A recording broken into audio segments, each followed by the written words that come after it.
let's thank our MC. Hi, my name's Beth. I'm an evaluator, a teacher of evaluation, and a student and emerging stand-up comedian. I heard that AI is going to take all the evaluation jobs, so I figured I need a backup career. When I'm writing a stand-up comedy set, there's always a really important part of my creative process where I hit a moment of panic. Like, I signed up for a 12-minute comedy set about evaluation, so I'm never gonna be able to do this. And in my moment of panic, I may have asked ChatGPT, please write a 12-minute set that I can perform for stand-up comedy at the Canadian Evaluation Society of BC Conference. It gave me a 2-minute set with no punchlines, but 5 references to Tim Hortons. So the good news is that if AI does take my evaluation job, my backup career is safe.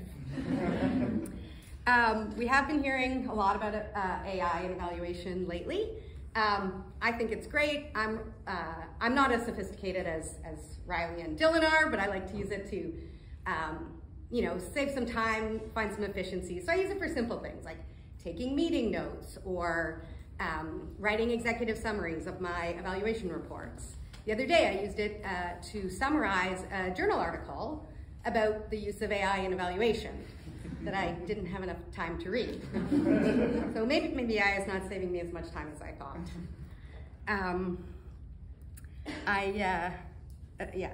As I mentioned, I am learning how to be a stand-up comedian, and I really love it. And I love it for a lot of the same reasons that I love being an evaluator. Both of these fields let you become just intensely curious about things. You observe the world very carefully. You're looking for patterns. You're questioning those things that other people just take for granted.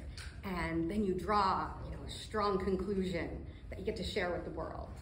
So on the one hand, it might be an evaluative conclusion about the impact of a new and innovative program. And on the other hand, you might be drawing a strong similarity between adopting cats and online dating apps. My non-evaluation comedy has a lot of cat jokes. But the point is, very similar skill set. So if anybody's interested in stand-up comedy, I think you've got a set of competencies that you can transfer. While there are a lot of similarities between being a stand-up comedian and being an evaluator, there is one main difference. The difference is that outside of a room like this, people actually know what a stand-up comedian is. It is a challenging thing, right, to be in a career that most people have never heard of before. I never realized before getting into this career that one simple question was going to cause me so much anxiety in my life. What do you do for a living?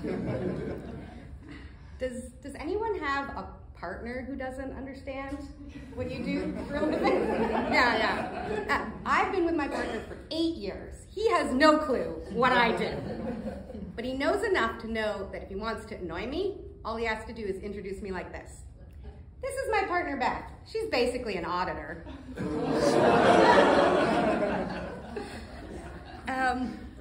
When I am asked that scary question, and then I get the inevitable blank stare, sometimes I try to explain the field with all its complexities and nuances. Sometimes I'm just tired, and so I cut to the chase. I judge people, and I tell them what to do. There's a lot of weird things about being an evaluator. One of the things I find really weird, and that I don't think you would find in any other profession, is there's no other profession where someone would ask you to do something. They'd pay you to do the thing. You do the thing, and then they ignore the thing, right? Like, could you imagine? I've made this lovely wedding cake for you, exactly to your specifications. Oh great, put it on the shelf over there. I'm never gonna look at it.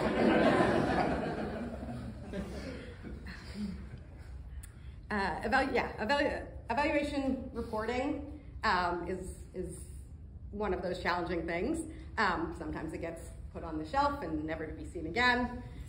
We've all had experiences where we've had to give findings that maybe the recipient doesn't really like. Maybe their program's not performing as well as it should, or even worse, maybe it's causing harm.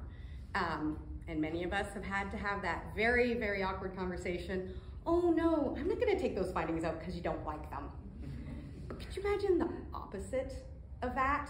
Could you imagine an evaluation client, oh, I read this report about my program and I don't think it's nearly scathing enough. Can you take out the piece where the person said something nice about it? Yeah.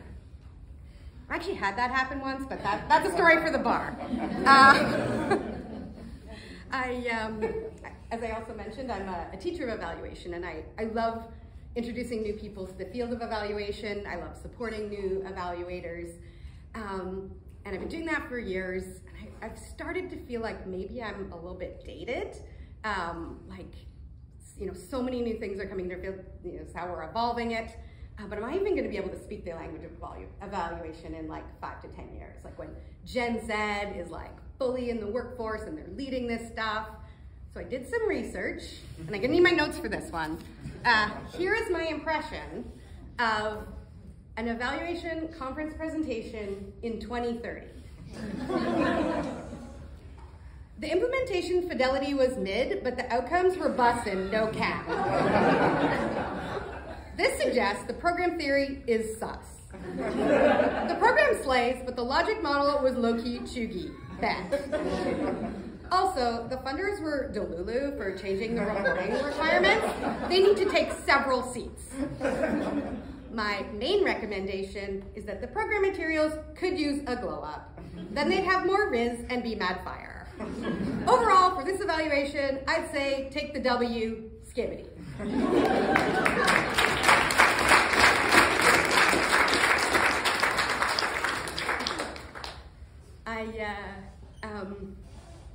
As I mentioned, I love evaluation, but there are, some things that do bother me.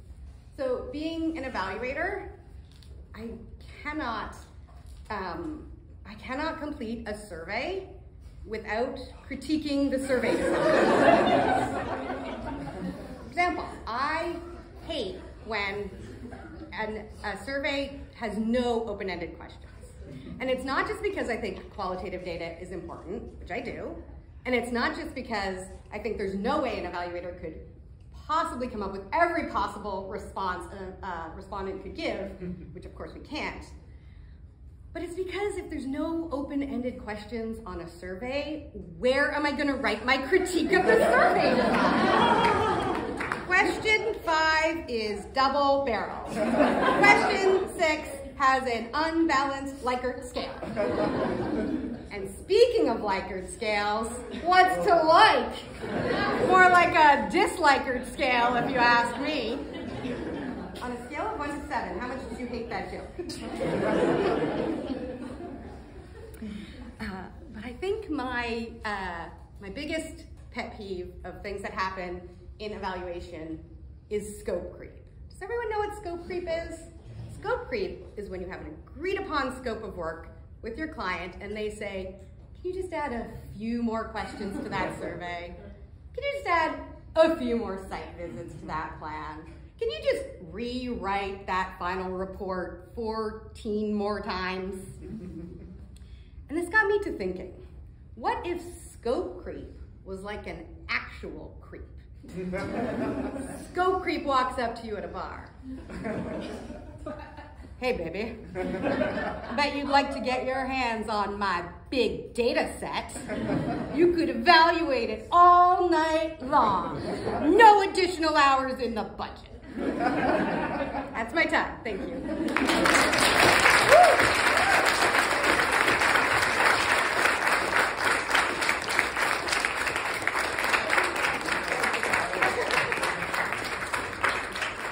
Any questions?